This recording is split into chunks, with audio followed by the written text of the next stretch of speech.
You're watching true crime coverage with Angelarenee. Hit that like button, subscribe, and hit that bell to get notified. Let's get started. Hey guys, it's me, Angelarenee, and today guys, I'm going to be discussing the twisted tale of murder committed by teenage twins, Jazz and Taz Whitehead. I think to understand this case, you have to understand the background, stated Rockdale County District Attorney Richard Reed. The girls were well behaved and getting good grades early in life. However, things started to change and their behavior started to change at around age 13, when Nikki moved them away from their grandmother to Conyers, Georgia, where Nikki had a house with her boyfriend, her trucker boyfriend, Robert Head. Nikki believed that the girls were sexually active and using drugs, among other problems. The twins' behavior became increasingly unruly as their mother and great-grandmother, Della Frazier, traded custody of them. Nikki became more frustrated with her daughters as tension mounted between her and Della. The girls, on the other hand, were resentful of their mother's attitude towards them, especially because she drank and used drugs herself, stated Richard Reed. Meanwhile, Della criticized Nikki's lifestyle.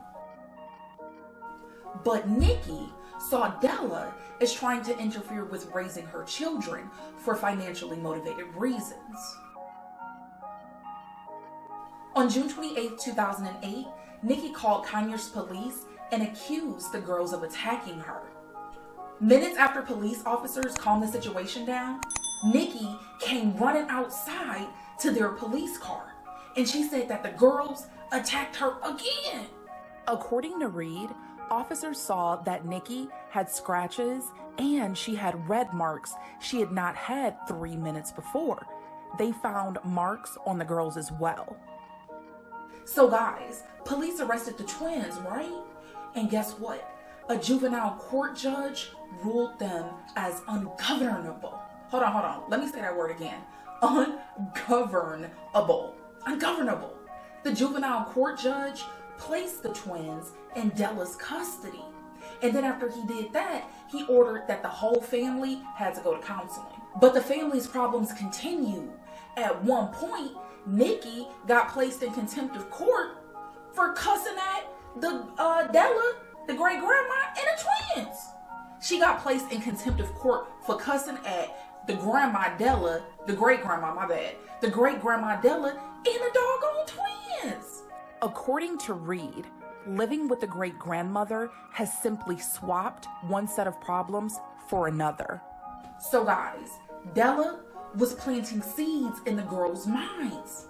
Della was speaking negatively about their mother, which caused them to resent her even more. On the afternoon of January 13, 2010, Taz ran from the house and approached a Rockdale County Sheriff's Office deputy who happened to be nearby. So she told the deputy her mother was dead. Let's see and hear what the twins had to say regarding their mother's murder. Got to. Cause I'm gonna make sure it's my person that did it. It's a little red thingy that sit on like the tables. I didn't see it. There's a vase, a big giant red vase that had been used to strike their mother. There was like blood in front of the door, and there was like a line of blood, like maybe dragged her in there. Cause like, you know how lines out on TV? Did all this morning when you left to go to school? Cause she locked her door, but she got a lock that you have to have a key to. And she locked her door at night. What time did y'all leave the house? We missed the bus, so we had to walk. You walked all the way to Rockdale? It's not far. But this surveillance tape shows the girls walk to a gas station and hitchhike to school with a stranger. Is that the clothes you wore to school today? And arrive there 2 hours late, as seen here on this school surveillance camera. Ate all your classes today? Yes. By now, police are getting suspicious. Hey girls, we're gonna have to get you guys clothes, and I'll tell you why. You were at the crime scene. The girls had had a history of domestic troubles with their mother for years. It's evident by this handwritten letter recovered by police at the scene. It was sent from Jazz to her boyfriend. She says, "I just hate living here, being with her." Tell me you hate her and stuff. When she was dead and she really did die. I mean, I told her that plenty of times and she never died. Presumably to hide their injuries, both girls wear gloves indoors, but police quickly noticed and asked that they be taken off. Let me see your hands and your arms. What happened here? I got into a fight. Did you get in a fight with her? She points to her sister, but the fight was actually with her mother. All right. Taz, I want you to come out here and sit with them for a minute. I want to talk to your sister. Why y'all gotta separate? Because we need to talk to y'all separate. I know it sounds mean, but it's really not. Police will now compare stories, and unlike the twins, they're far from identical. Is that the clothes you wore to school today? But not the clothes she wore during the murder. Any information you think I might want to know that you haven't told me? No. The twins start to show their nerves, perhaps their guilt, especially Jasmiyah, seen here rocking back and forth. You think we did it? Why you say that? Because it seemed like it. Who said that? No, it just seemed like how y'all was questioning us and stuff. It just seemed like y'all think we did it. Denial after denial.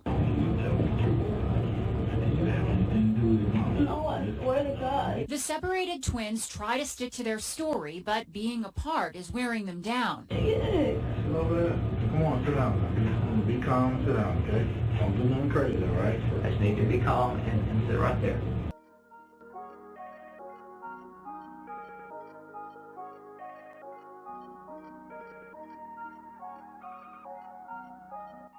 This is an audio recording of the girls talking on the day of their arrest. Some of them bite more. They said they can't roll teeth on my arm. The twins' tone has changed. I'm not rolling down for something I did not do. Me either. The day you find a murder with my fingerprints on it or something, please do that. Please find a murder with me and then be real person. Thank you. The two sweet, victimized twins were long gone. What you looking for? They had the coffee and donuts and having to get jolly on time.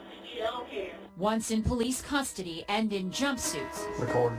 faced with a murder trial, the twins' tone would change again as they finally break down and give their tape confession. Mother, after waking up late for school, She just started waving the pot around and things like that or whatever. And so I guess she trying to hit us with the pot. You know, she just threatening us and everything. the girls say they got the pot away from her, but it was the start of an all-out brawl. Your mom's yelling? We all yelling. Everybody's yelling. We all is mad. I had took the pot from her. This way she had grabbed the knife and kind of turned like you said, get back. But she didn't keep the knife in her hand. My mom is winning that battle with the knife or whatever, so I picked up the pot and I hit her with the pot. Jazz breaks this red vase over her mother's head. It was the first sign of blood, and her mother fought back. She bit me in the chest. Like I said, I'm not that big, so when she bit me, she latched on to me, and I'm trying to get her off of me because it hurts. I'm trying to punch her, I guess, and I think Dad stabbed her. He stabbed her. After more fighting, Jazz says at some point she begins to choke her mother with this ribboned medallion she won as a child. Her mother delivers a swift backhand blow, catching her by surprise. So I was stunned. I think I picked up a knife and I stabbed her. They wasn't cuts like they were deep, because I couldn't bring myself to do that. After all the biting, punching, screaming, and stabbing, the twins drag their mother into the bathtub. Neither really explain why. You had her by the hands, Yeah, I think I was at the top. and Jazz had her feet. It was she was heavy. What did y'all do? They put her in the tub. But Nikkis Whitehead was still alive. In fact, she was talking to the twins. What's she saying? She hated us. She hated us. And, you know, I guess it's the same thing. We're going to jail. But what are you saying to her? I'm sorry. I told her I was sorry. Minutes later, they would watch their mother die. She went under a couple times and that was it. When that was it, and you use your words, when that was it, what'd you and your sister do? I guess we were shocked. We So what we did, we cried. We cried for a long time. Then they would attempt to clean up, go to school, and begin their lies to police. We just started saying how we was going to cover it up, I guess. The girls admit that when they returned, they expected the police would be there, and their mother would not. The sight of what they had done was overwhelming. I really wish it didn't happen like that. I wish I could have saw something else to do. I wish I did. Sorry. It was just confusion. It was like turmoil. It's just like it never stopped. The girls wish they'd called police during the fight rather than hours after the murder, been truthful, and wish they still had a mother. I'm sorry, miss her, but it was not what Linda and all of them try to make it seem. I didn't hate her. I didn't hate everyone. It just was built up. I don't know, I guess he could have known and just built up anger between all three of us. Let's see and hear what Linda Whitehead, Nikki's mother, and Della Frazier, Nikki's grandmother, have to say regarding this incredible tragedy. Nikki was a loving person. She was not, she didn't, argue with people. She always brought people together. And I know she wanted the best for her kids, and she tried to do the best that she could. But she couldn't be a jailer. She couldn't, she couldn't make them do the right thing, and there was nobody there to protect my child in her own house. And I just wish they never had sent them back home without true counseling, where they were at least communicating and talking to each other. But it was conflict. Is there anything that you saw that you think led to the changes in your granddaughters? Because for all intent purposes, when we, up to the time they turned 13, they were model students. The problem started when they, the 2 years that they were out of the home with my mother, Della Frazier. Do you think that, or what do you think contributed to that? I think she persuaded them not to mind their mother. And obviously, they were turned against her. Why would your mother do that? Because she wanted to be in control of them. Did she still survive? She was in here today. Was she over here? Yeah, the older lady, the favored I favored her. She was in here today. What is your relationship like with your mother? Strange. When my daughter started going through the juvenile court system, I was supporting her, and my mother was supporting the twins, and so it was just conflict, and nobody could talk to each other. And my daughter, she would go over to try to talk to my mom, and she would call the police. It was just constant conflicts, and I just wish this juvenile court system would have gave them to me instead of a 70-something-year-old woman. Did you try to get them? I did, and they would put me out the courtroom or would not let me say anything in the courtroom. This is just a horrible, horrible situation, even with the judicial system. From the juvenile system, we started here, and now look where we are today. Did you see any of the violence between them that was described?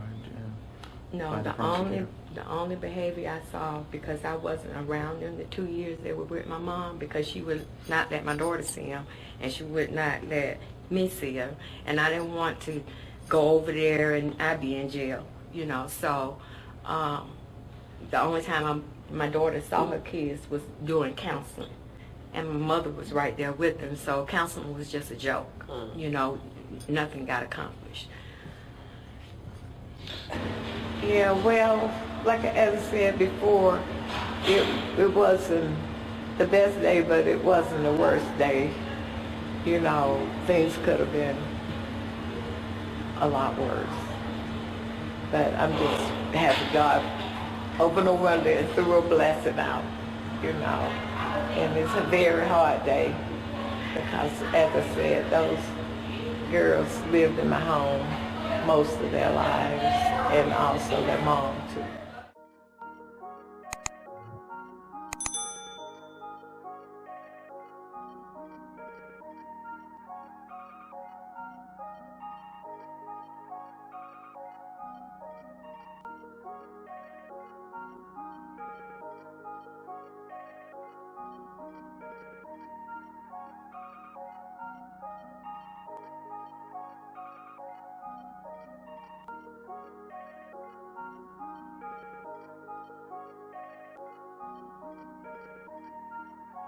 And guys, if you haven't already, please subscribe to my channel. I'm working hard out here in these streets to give you guys good, consistent content. And if you haven't, please hit that like button. Hit that like button. It's free. It's free, you guys. And it's a free way for you guys to support me and support my channel. I'll catch you in the next video. Bye.